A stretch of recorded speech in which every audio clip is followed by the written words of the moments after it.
Hello everyone, in this video I'm going to show you how to create smooth slow-mo for your video in CapCut PC.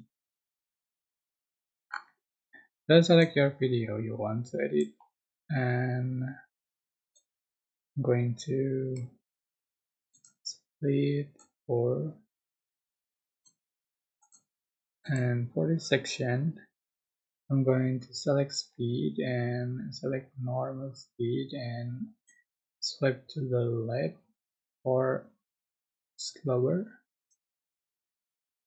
and then you can turn on the smooth slow-mo option right here. Make the smooth slow-mo and select the optical cloud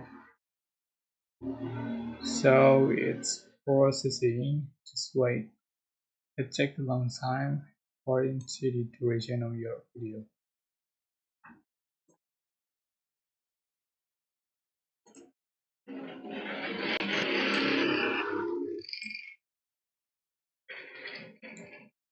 Alright, you can see for the final result.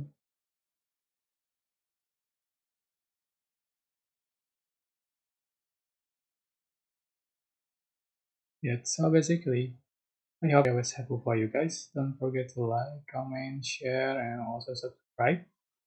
If you have any question, please leave it in the comment section down below.